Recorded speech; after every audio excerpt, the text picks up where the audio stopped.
Hey builders, before we jump into today's show, I need to know something.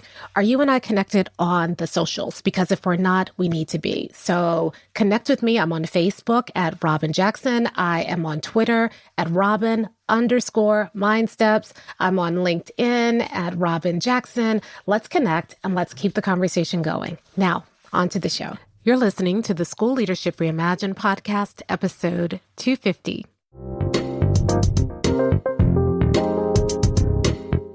How do builders like us make a dramatic difference in the lives of our students in spite of all the obstacles we face?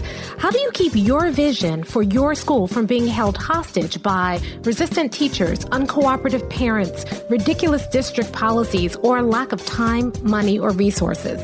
If you're facing those challenges right now, here is where you'll find the answers, strategies, and actionable tips you need to overcome any obstacle you face. You don't have to wait to make a difference in the lives of the people you serve. You can turn your school into a success story right now with the people and resources you already have. Let's get started.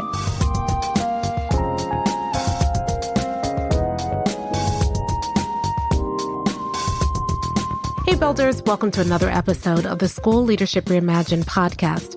I'm your host, Robin Jackson, and today we're continuing our series of practical episodes. I want to call this series the boring series because I always say success is boring.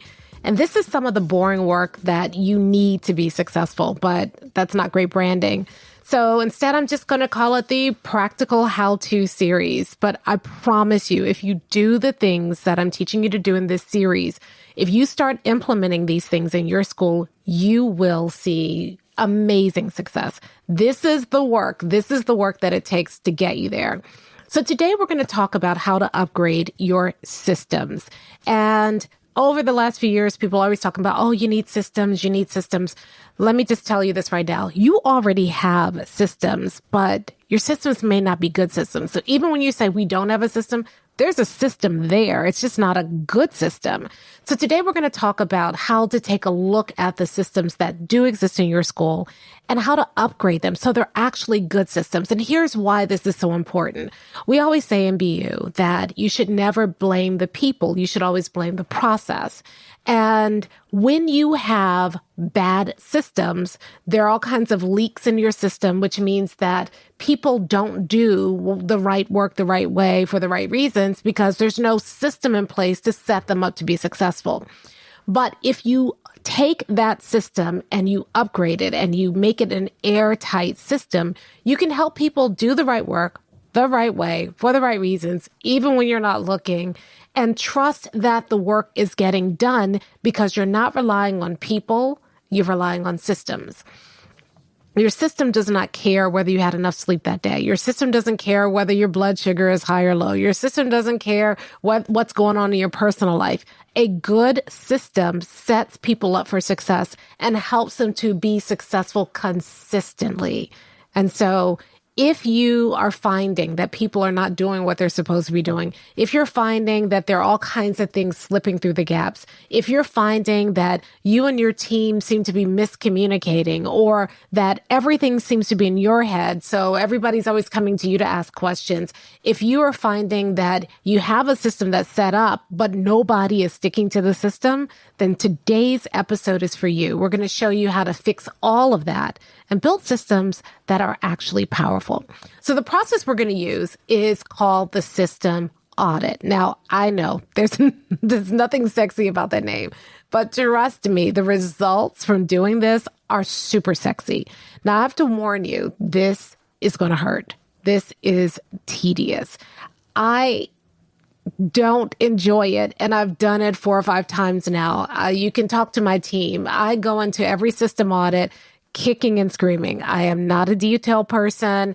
I'm a big picture person. I want the new idea. I want to invent and create, and sitting down and auditing a system is excruciating for me.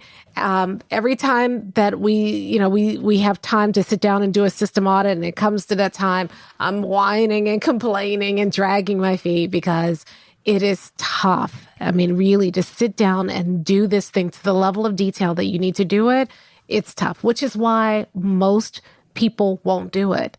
And it's also why most people won't ever get to 100%. The principals that get to 100% do this work. And I can tell you from experience that as tedious as it is, so eye-opening, so game-changing in your organization. When you do this right, you have amazing systems in place. You have amazing communication with your team, and you have amazing results. So let's dive in. So the first thing I want you to do is you need to pick a system. A lot of people think, oh, I'm going to do a system audit and I'm just going to audit every system in our school. This work is so painstaking that you really want to tackle one system at a time. And you want to make sure that it's an important system. So if you have not listened to episode 249 and you have not really streamlined the work so that you're only focused on what's important, you need to do that first. Otherwise, you're going to create a system around an area of your school that isn't important, that isn't moving you towards your vision.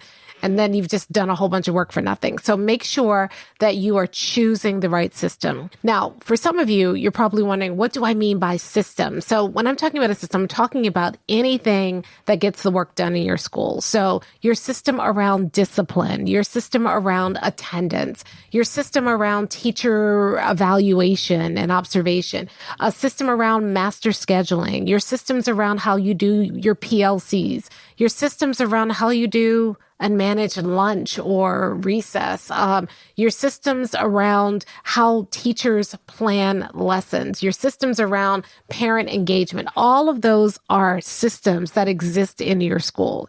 And a lot of those systems we take for granted. We assume because they've always been there that the system is working. And in most cases, that is not true. I've not met a system yet that didn't need upgrading.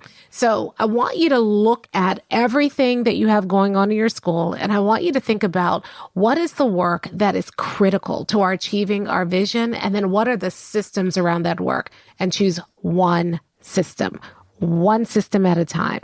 Now, those of you who are in BU, you have the whole accountability architecture training that shows you, the different systems, shows you how to choose which systems to use, and then also has that accountability architecture template. So if you're in BU, you're going to use that.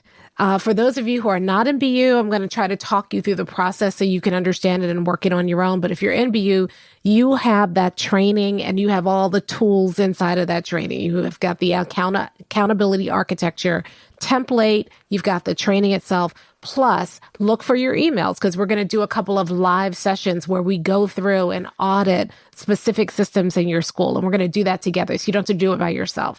So if you're in BU, look for that. Know that we've got you. We're going to be spending a lot of time this spring looking at some of the systems. You need to have your one plan completed before you're ready to go do that audit. So if you're working on your one plan, make sure you get that done. We'll send you more information about that. Okay. So now that you've chosen a system, the next step is to pull out those sticky notes again. Listen, you probably have some left over from episode 249. If not, go grab some sticky notes. You're going to need it for this part. Because what I want you to do is take those sticky notes and I want you to write each step of the system on a separate sticky note. There's a reason why I want you to do this on sticky notes rather than a piece of paper. Because you think you know your system. You think you know the steps to your system. You don't. There's always a step you miss. And once you see it all kind of laid out, you're going to be like, oh, wait a minute, we have to do this. And it's harder to kind of insert that step back into your list. So I want you to do this on sticky notes so that you can move things around and look at the entire system and see how the entire system works. So you're going to sit down and each step of the system goes on a separate sticky note, put it on a wall or on a table, and this part of the process is going to be eye-opening because you're going to not realize that there are as many steps as you thought there were. You're going to wonder, okay, well, what needs to happen after this? Oh, I didn't realize this step. Oh, we need a step here. You'll already start to see gaps and holes in your system, things that are working, things that are not working. Now, I want to warn you. I want you to put the steps for the way the system is supposed to work, not the way the system's actually working. Let me give you an example. Let's say that we're looking at your discipline system. And what's supposed to happen is that when there's an infraction in the classroom, teachers are supposed to apply tier 1 behavioral interventions before they write up the student and send the student to the office. In reality, in your school, maybe teachers are skipping that. And just as soon as there's an infraction, they're writing students up and sending them to the office. That is not the way the system was designed. It's the way the system is being used. And that reveals a hole in the system. So I don't want you to talk about how teachers are actually using the system. I want you to talk about what the system is supposed to be. This is so important because if you talk about what teachers are actually doing, then you'll look at that and say, oh, this system is broken. See, and then you'll take the system that you designed and try to force it onto the system. Well, the system you designed already exists. And if people aren't using it, it means it's broken. So just trying to force people to do a system that you've already implemented isn't going to fix the system, right? So I want you to write down what are the steps for the way that system is supposed to operate. And then if teachers aren't using it or doing that, that tells you that there's something broken with that part of the system. We'll get to that later. So in this case, all you're doing, one sticky note for each step in the system, period. That's it. Okay. Now, step 3. Step 1, pick a system. Step 2, map it out on those sticky notes. Step 3 is for each sticky note, I want you to go into granular detail about what happens. This is the excruciating part. For each sticky note, if the sticky note says the teacher sends the student to the office, does a teacher have to write the student a pass? Does a teacher have to call the office and get an escort? What phone does a teacher use to call the office if they have to call the office? What pass does the teacher use? Is it just a regular hall pass or a special one? Does the teacher include the referral in the pass and hand it to the student to bring to the office? Does the teacher email the referral ahead of the student? Do you see what I mean? It has to be that granular. If there's a form people have to fill out, where is the form? Where do they find it? What format should they submit the form in? Is it electronic? Is it in paper? If there is a particular procedure, every single step of the procedure. If you have to use a piece of software for the procedure, every single step in the procedure.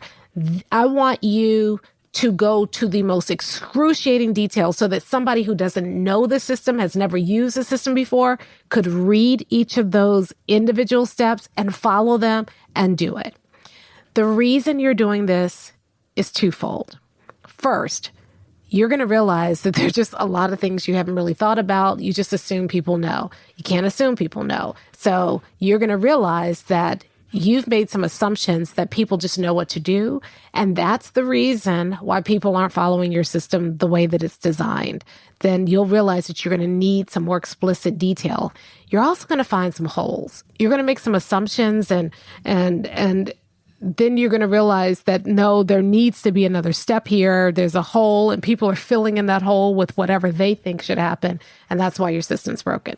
So this part of the process is going to reveal all of what we call the accountability leaks in your system.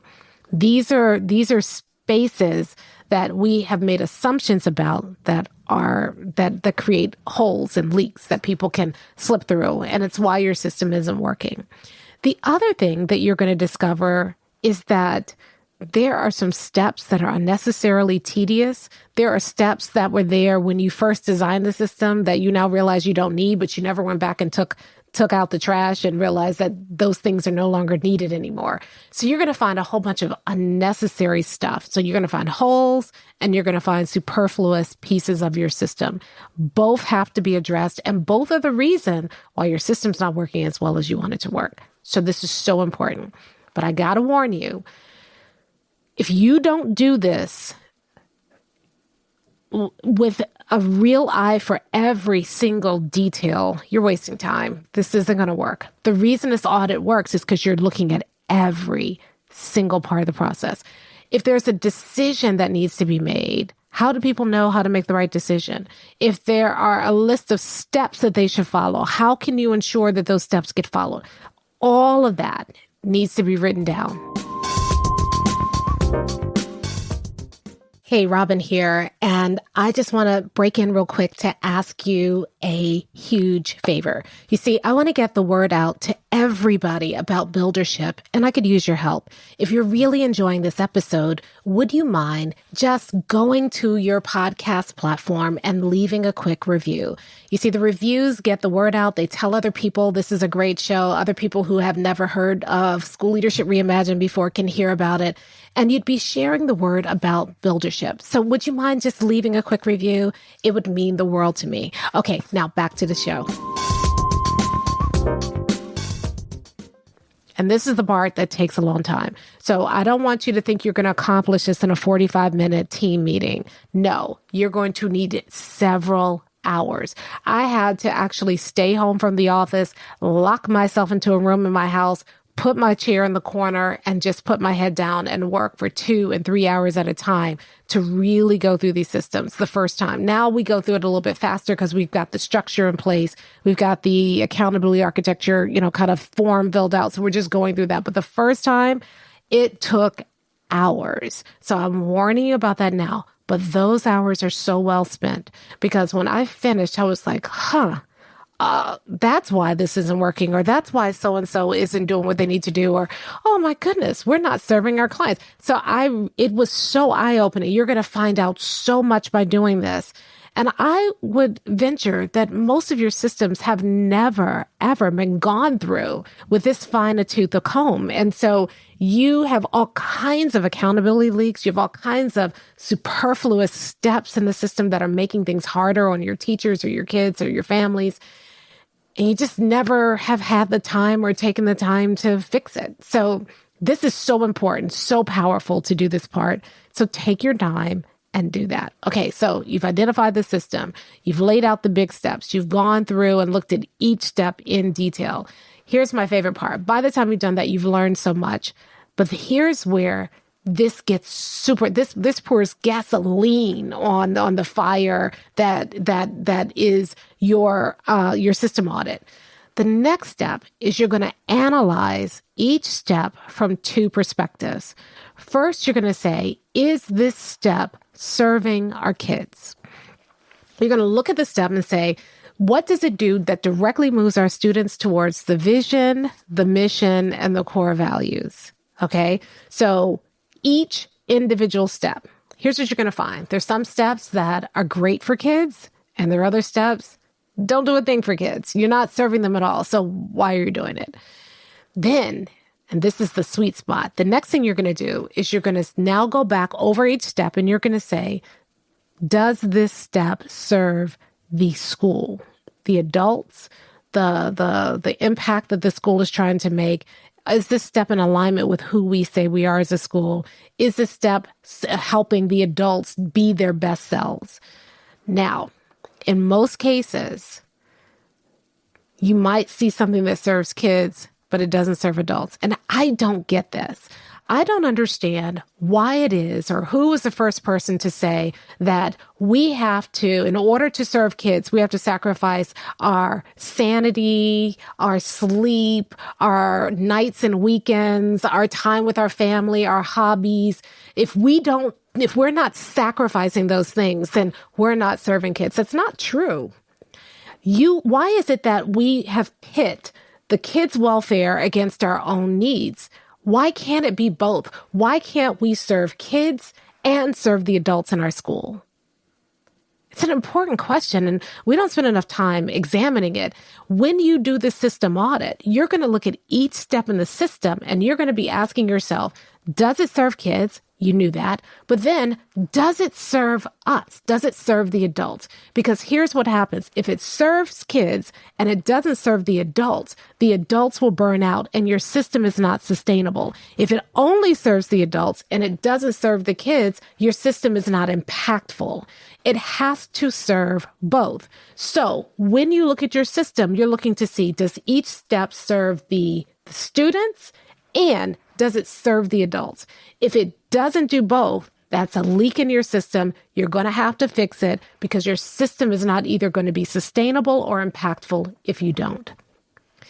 So I love this step because this step here helps you to really build a system that actually moves you towards your vision. It helps you to build a system that will continue long after you because it's serving both.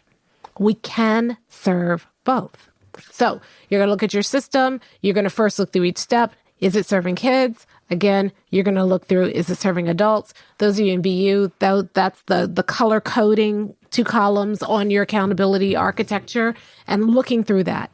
If it serves kids but not adults, that's a step that needs to be revised because it's got to serve both. If it serves adults, but you can't see how it serves kids, you got to revise that step in your system. That's a hole in your system that needs closing in order for your system to be truly powerful and effective. Okay. So once you've done that, the last step is to now go over everything and say, what's missing? What do we need? And usually you're going to need a couple of things. You're going to need more clarity around a particular step. And that usually comes in the form of a checklist or some sort of decision tree to help people make good decisions around that step in the decision, the critical decision, that step in your system. So you're looking at what are the critical decisions people need to make and how can I support them in making the right decision every time? So you're going to create some sort of decision tree to be able to help them do that. Or if there are a set of steps or procedures that must be followed every single time, you're going to create a checklist to support that. And once you're done, now you've taken a look at your system, you know where your holes are, you know where your accountability leaks are, you know where your unnecessary steps are. Once you have that in front of you, then the work is laid out for you. You just then start closing the holes, closing those accountability leaks, and you also start removing the parts of the system that don't work and revising the parts that serve your kids but not the adults or the adults but not the kids. When you're done with that process, you have an airtight system, one that you can rely on. And here's where you truly reap the value. Because doing a system audit isn't sexy, but you know what is sexy? When you finish, you have clarity about the systems that make your school work. You know what you need to do in order to improve. You don't waste time chasing a new system or building systems that aren't sustainable. You now have the blueprint for what it's going to take to make your school more efficient. And the moment you fix that system, everything else gets better.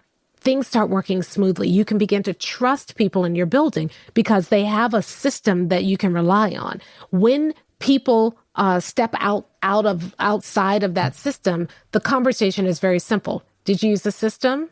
If the answer is no, well, then let's talk about accountability. If the answer is yes, I did use the system, then you're saying, hey, there's something we didn't consider. There's some part of the system that didn't work. Let's fix that. The moment you fix that, the person is now set up to be successful again. So having a good system sets everybody up for success and makes the process clear, transparent, so everybody can be successful. The second thing that happens, and I wasn't expecting this, when you have clarity around your system, people feel a sense of relief. I didn't realize how often people were playing the guess what's on Robin's mind game. And I would argue that it's true for you in your school too, that there are things that are in your head, but they're not apparent. They're not clear. There are ways that you want things done, but because you haven't created clarity around your systems, people are always running around trying to guess how to make you happy. And that's a lot of work. If instead you had clarity around the system, they don't have to guess. It's there. It's written out. Everybody understands it. Everybody agrees with it. And so now people feel empowered to do the right work because you have a system in place that supports them in doing that. And I did not expect how big of a game changer that was going to be. People who for years I'd wanted to take on more ownership and more leadership and was very frustrated that they weren't doing it. Once we had clarity around the system, they were like, oh, okay. And they immediately took ownership of the system because they had that clarity. And they immediately began to take on more leadership in an organization because, again, they had clarity. They knew what the work was. They had it all spelled out for them, and they could take it and run with it. The same thing is going to happen in your school when you have clarity around the systems, your APs can now take on more ownership over the work. Your team leaders don't always need to CC you on emails and ask your permission for everything anymore because they understand how the system works and they just take it and take ownership. So it empowers the people in your building to take on more leadership. Well, we don't use the word leadership, to become builders. That's what it is. It empowers the people in your building to become builders in their own right. Everybody from the teacher, your main office secretaries, your attendance secretary, your business manager, your custodian, your paras, everybody. Once a system is clear, they can begin to take ownership of that system and they become builders in their own right. The third thing that happened, and again, this I did not expect, but I was so excited to see it happen, was that the organization it moved ahead by leaps and bounds because now the system is running and the system is designed to make people successful. People started experiencing success. The more we worked the system, the more successful and efficient our organization became. And I actually started to feel like, whoa, this is real. This is happening. You could just sit there and look and see the system working. And it's a great feeling to feel like all of the work we put into something has made a difference. And now things are running smoothly and efficiently, and people start to experience more results because you designed it that way, because your system set them up to experience those results. This, I'm telling you, it is tedious. It is tough. Most people will never do it. They'll make all kinds of excuses. I'm too busy. I'm too overwhelmed. You know why you're busy and overwhelmed? Because you don't have good systems. So take the time away from being busy and overwhelmed. Step aside, create better systems, and you're not so busy or not so overwhelmed anymore. There are a lot of people who won't do it because they'll just get too bored or too frustrated before they finish the process, and they will give up before they get to the promised land. If you stick with this, I promise you will see results, but you got to stick with it. You've got to do the work. Some people will never do this because they say, I already have these systems. And to them, I just want to say, yeah, but if I agree, you do have systems. But are those systems serving the kids and the adults in the building? Are those systems getting you the results that you say you want? And if the answer is no, you need to upgrade your systems. Listen, I do this at least once a year. And every time I do it, I think, oh, you know what? This is going to take no time because that system is great. And every time I do it, I find a new way to upgrade the systems. You just keep getting better and better and better. And so I don't care if you already have systems. If they're not getting you the results that you want, you need to upgrade your systems. I always say that the results you're getting are the results that your organization was designed to get. If you want different results, you've got to redesign your organization. So if you're unhappy with your results, or if you're worried that you are starting to become satisfied with the status quo, or your team is becoming satisfied with the status quo, if you feel like you could be more efficient, or if you feel like you are the bottleneck in your school and everybody's running to you and asking you for your opinion and nobody's taking on ownership of the work themselves, if you feel like you are wearing yourself out on behalf of kids for noble reasons, but you don't know how long you can keep it up. If you are frustrated because you have a quote unquote system in place, but nobody's following it, then you need to upgrade your systems. So let me go through the steps one more time. Number one, you got to find the right systems to upgrade. Only systems that are directly going to impact your vision, mission, and core value need this kind of introspection and work. Anything else? No. Focus on the right systems. Choose one. Don't try to do them all. Number two, what are the big steps in the system? Map it out. Number three, for each step, what is the exact process that has to be in place? What software needs to be used? What format does it take? Go into excruciating detail. Leave no stone unturned, because that's where you're going to find your accountability leaks.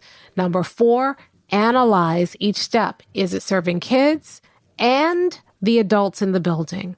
And then number 5, look at the overall analysis, what's missing, where are your gaps, what's superfluous or has become superfluous, and then begin to work using that audit as a roadmap to refine your systems so that you build better systems and set people up for success like a builder. I'll talk to you next time.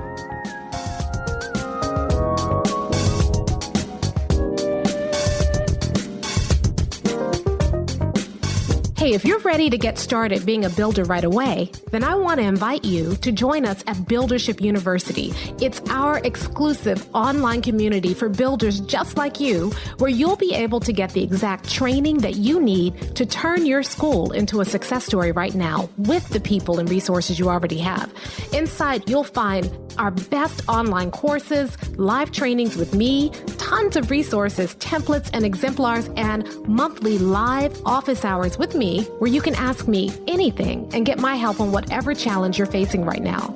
If you're tired of hitting obstacle after obstacle and you're sick of tiny little incremental gains each year, if you're ready to make a dramatic difference in your school right now, then you need to join Buildership University. Just go to buildershipuniversity.com and get started writing your school success story today. Hey, real quick before you go, if you enjoyed today's episode and you know someone who would really benefit from what you heard here today, maybe they're struggling with the thing that we talked about in today's episode, would you take a moment and share this episode with them? You see, not only will it help us get the word about buildership out to more people, but you're going to look like a rock star because you're going to give people something they can really use to help them get unstuck and be better at building their schools. Plus, it would mean the world to me. Thanks so much, and I'll see you next time.